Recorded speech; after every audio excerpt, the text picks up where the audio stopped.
Yo, what is going on YouTube? It's Cons Vlogs. We're back with yet another video today. It's been a while since you guys have seen the Mach 1. I've done a few mods, if you want to call them that. Nothing performance-wise really yet, but we did a few cosmetic upgrades to the Mach, and that's what we're going to be talking about today. We also might have a special appearance from somebody who used to be on the channel a ton. He might be getting us some rollers of the Mach, which I have been praying to find somebody to take a good roller of this car for me because it looks so good now. Complete transformation of the car. So we're just gonna back it out now. We're gonna get a cold start. It's about 40 degrees right now. It's a little chilly. Winter has set in, hence why the videos have been slower. We have not taken the Z06 out hardly at all. If you guys missed any of the C8 Z06 videos, go ahead and check them out. I'll put them in a playlist down below. You guys seem to like those a ton, so thank you for all the support. But let's get a cold start on the Mach 1, and I'll tell you guys what I've done to it and kind of what the plans are because they've changed quite a bit.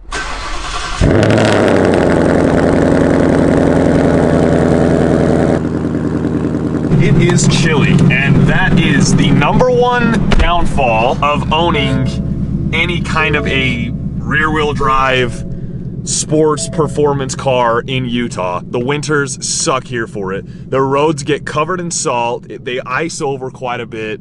It's terrible. It makes it hard to wash them, hard to keep them clean. And as you guys can see, the C8Z is still alive and well and tucked away in the garage, safe and warm. So it's saying that it's 52 right now. That was just pulling out of my garage. So it was probably 52 in the garage.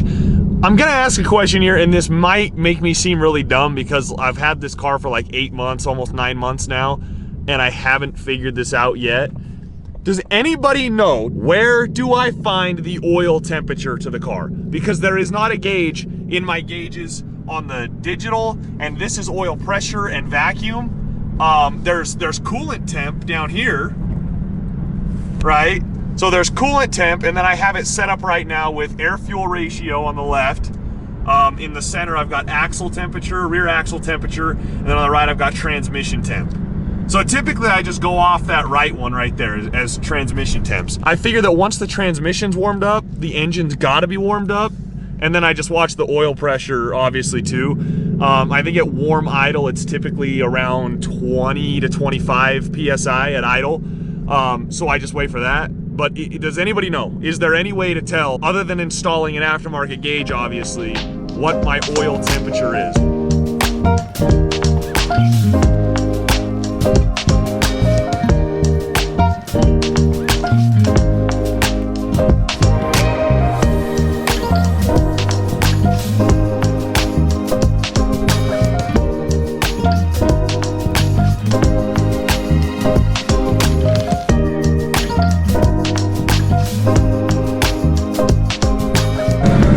I might be a horrible environmentalist, but we're starting the car because I'm freezing, and the car's cold as well. You guys already saw I did that little edit there. It's sick out here right now. It is beautiful. I mean, look at this.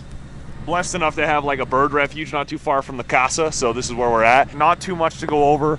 We got some new wheels, okay, and might I just say, I love them. So these are the SVE, I believe they're the DHP1 wheels, I think is what they're called. Basically, it's a Dark Horse replica. I've got 19 by 10 in the front, 19 by 11 in the rear. I'm in a package with the tires for like a little bit less than $3,000. So it's a 285 19 in the front, 305 in the rear.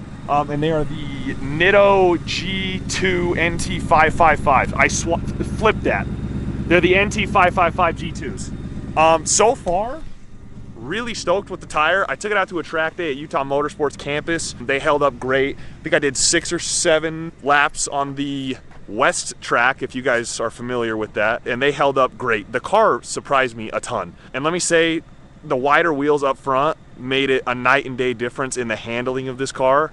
The tires do require some heat before they start to get grippy, but overall they're a really good tire, and for the price they're extremely good because I wanted the Pilot Sport 4S's.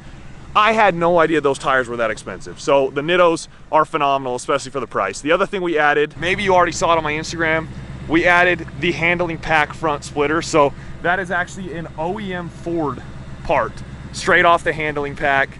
We were able to get it with all the hardware kit. So all Mach 1s come with the holes pre-drilled for the screws and the rivets that go in. I think there's 21 rivets and 12 screws, I believe, but it's all pre-drilled, so you can just buy that part. It comes with the hardware from Ford. Put it right on. It's super easy, and it makes the car look so much lower. I mean, if you guys remember, I'll throw a picture in here of what the car looked like when I first bought it. Just adding the wheels and that lip, totally new car. And then if you guys forgot, we do have the GT350 track pack spoiler on the back right here. I did not do the handling pack. I did not do the handling pack spoiler just because I honestly like that one. I like it more. I said it. It's a little bit more minimalistic, but it still made it look a little bit more beefy back there, along with the thicker tires. Next up for the car, I don't really know. I was gonna lower it. Plans changed. I was gonna lower it, but I'm not gonna do that now because I've already hit this splitter. It sticks out so far that it is kind of a pain to not scrape it on some dips. So I'm not gonna lower the car at all. Let's talk power and mods. It's all being placed on hold. I know I said I was gonna do it this winter, and honestly, I probably could have got it done. However, I am going back to school. I actually started college for my new job. They put me through school and I really liked it. Never thought I'd be going to school, especially I'll be 25 years old when school starts, but I am going back. I have to pay for that out of pocket, unfortunately, because I kind of waited a long time, and that is going to put a hold on boosting the Mach 1. So it is probably gonna stay exactly like this for quite some time, which kind of sucks, but it's also kind of good because you guys know after what happened with the SS, I bought this car because it was reliable. So I know not the biggest update, not the most exciting video. The exhaust is still the same. Again, if you're wondering, it is the stock Mach 1 / GT500 catback with just a resonator delete. But what are we thinking about the new wheels, guys? How do we like them? I think the gloss black really accents well with the orange. I was gonna go with a brushed titanium, and part of me still kind of wishes I would have, but when I look at it on the car, I think it looks so good and so menacing. Just having the wider wheels makes such a big difference. But what do we think about them? They were brand new when I bought them. I think I was one of the first cars that actually had them on, other than late model Resto's shop cars.